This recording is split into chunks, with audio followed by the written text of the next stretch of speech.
कई सरकारें शिक्षा और रोजगार को अलग अलग नीतियों में तो जोड़ती है, लेकिन बिहार में अब नीतीश सरकार ने दोनों को एक ही धागे में पिरोने की कोशिश भी शुरू कर दी है और इस धागे का नाम है जीविका दीदी।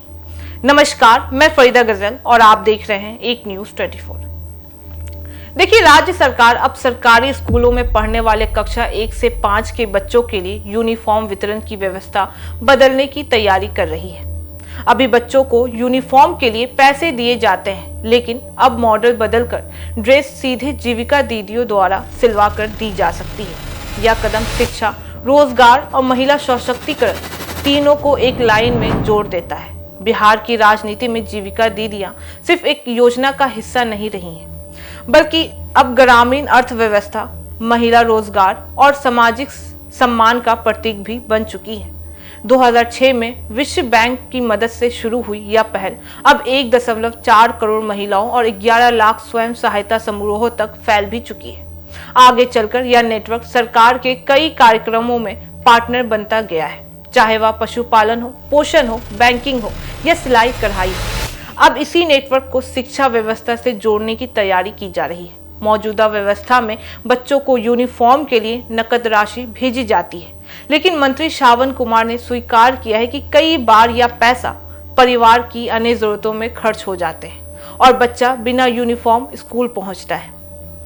इससे केवल ड्रेस नहीं, बल्कि स्कूल में बराबरी का भाव भी प्रभावित होता है, क्योंकि यूनिफॉर्म का मकसद बच्चों को एक ही फ्रेम में दिखाना होता है। सरकार मानती है कि यदि आपके घर की आर्थिक स्थिति कमजोर है तो बच्चे अपने कपड़ों से ही अलग दिख जाते हैं और यही अलगाव शिक्षा में असमानता पैदा भी करता है। नई व्यवस्था में जीविका दीदियों बच्चों को यूनिफॉर्म सिलेंगी और स्कूल में सीधे वितरण भी होगा।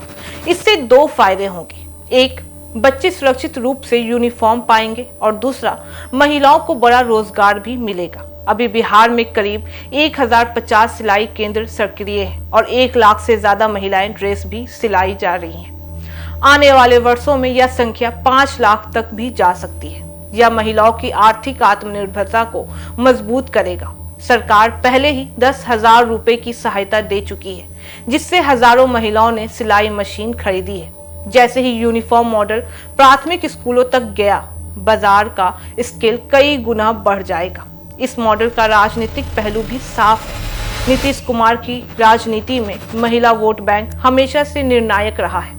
शराबबंदी और साइकिल योजना ने महिला वोट को स्थायी रूप से नीतीश के पाले में लाया था।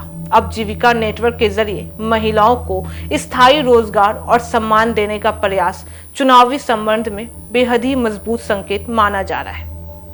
समाज कल्याण मंत्री मदन सहनी ने यह दावा भी किया है कि आंगनवाड़ी मॉडल में दूध, अंडा और यूनिफॉर्म कार्यक्रमों ने बच्चों की पोषण स्थिति सुधारने में मदद की है और बराबरी की भावनाएं भी बढ़ाई है। अगर यही मॉडल स्कूलों में चला तो उसके असर शिक्षा के वातावरण, अनुशासन, स्वास्थ्य और उपस्थिति पर भी पड़ेगा। प्रशासनिक स्तर पर एक नई चुनौती भी रहेगी, जैसे गुणवत्ता नियंत्रण और समय पर वितरण। इसके लिए डिजिटल निगरानी उपकरण और ट्रेनिंग मैनुअल लॉन्च भी किए गए हैं, ताकि सिलाई का काम एक व्यवस्थाई आपूर्ति श्रृंखला यानी सप्लाई चेन में बदले। बड़े पैमाने पर यूनिफॉर्म सिलाई और वितरण अगर सफल हुआ तो बिहार महिलाओं को सिर्फ लाभार्थी नहीं, बल्कि आपूर्तिकर्ता के रूप में भी पेश करेगा। यह परिवर्तन छोटा नहीं है। नीतीश सरकार की यह योजना शिक्षा, रोजगार, सम्मान और महिला सशक्तिकरण चारों को एक साथ जोड़ने वाली करीबी है। अब नजर इस पर है कि नए मॉडल की आधिकारिक घोषणा कब होती है और जमीन पर इसकी सप्लाई चेन कितनी मजबूत बनती है। अगर यह सही से चला तो बिहार की जीविका मॉडल सिर्फ राजनीति नहीं, नीति का विषय भी बन जाएगा। बाकी इस मामले पे आपकी क्या राय है, आप हमें कमेंट करके जरूर बताएं। ऐसी तमाम खबरों के लिए देखते रहिए न्यूज़ 24। हर खबर सबसे पहले, सबसे सटीक। वीडियो को लाइक करें, शेयर करें और चैनल को सब्सक्राइब करना ना भूलें। धन्यवाद।